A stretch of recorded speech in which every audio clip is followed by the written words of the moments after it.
Hello friends, welcome to our channel current affair point.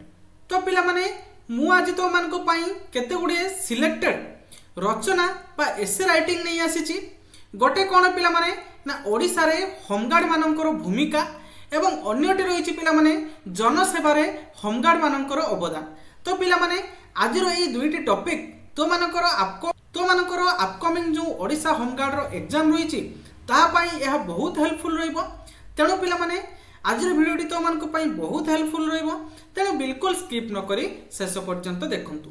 Video start करिया पूर्व पिला माने जदि चैनल रे नुआ आस्थिबे तेबे चैनल टी को सब्सक्राइब कर रखंतु, वीडियो टी को लाइक करंतु। मु आगो को तो मान को पई एई भली भाव रे सुंदर सुंदर वीडियो प्रोवाइड करिबे।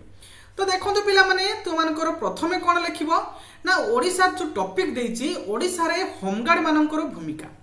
तो देखंतु प्रथमे तुम लिखिबो भूमिका। कौन भूमिका रही ओडिसा रे होमगार्ड मानकर ना ओडिसा रे होमगार्ड एक स्वेच्छासेवी शक्ति भाव में कार्य करती। यही संगठन 1966 मसीह गठित होइतिले वो यह राज्य मध्य आईन श्रृंखला रक्षा सुरक्षा व्यवस्था वो विपद परिस्थिति रे गुरुत्वपूर्ण भूमिका निभाती।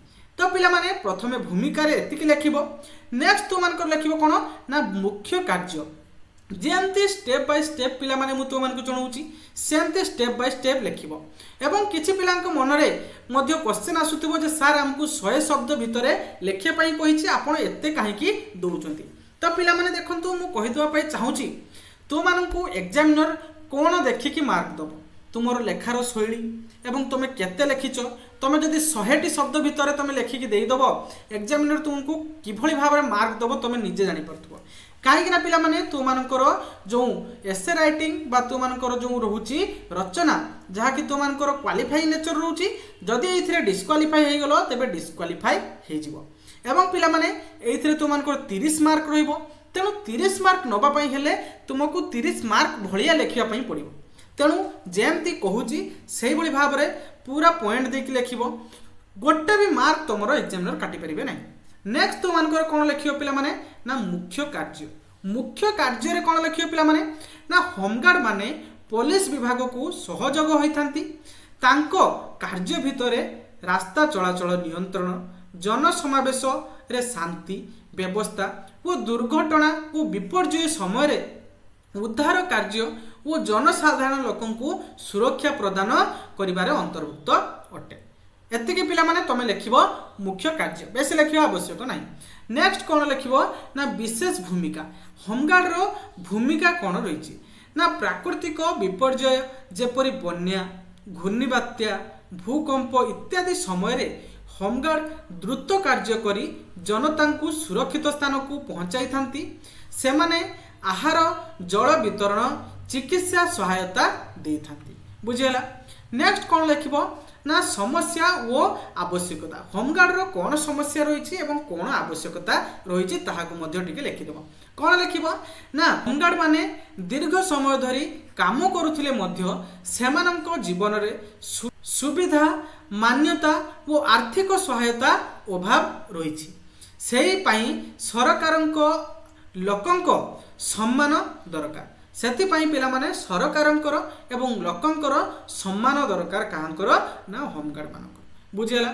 नेक्स्ट लिखिबो कोन पिला माने ना उपसंहार। उपसंहार बा तो मानकर शेष कथा रे कोन लिखिबो ना होमगार्ड माने ओडिसा रो आमंत्रण व शांति पालन रे अमूल्य भूमिका निभांती। सेमानंकर सेवा केवल स्वेच्छा सेवा नुहे यह जनसेवार अन्योन्य उदाहरण। सेति पई ओडिसा रे होमगार्ड मानकर भूमिका अत्यंत गुरुत्वपूर्ण और सम्माननीय। बुझेला। एतिक लिखियो पिला माने बेसी लिखिबा आवश्यक नाही। 30 मिनिट तुम मानकु टाइम दिया जाउची। एतिक लिखिबो एग्जामिनर तुम मानकु पई माने तमरो गोटे भी मार्क से काटि परिबे नाही। बुझिउची। नेक्स्ट टॉपिक कोन रहउची पिला माने ना जनसेवा रे होमगार्ड मानकर अवदान। जनसेवा रे होमगार्ड मानकर अवदान कोन रहिछि। प्रथमे भूमिका लिखिबो ना समाजर शांति सुरक्षा वो उन्नति पाई मानव सेवा अत्यंत आवश्यक।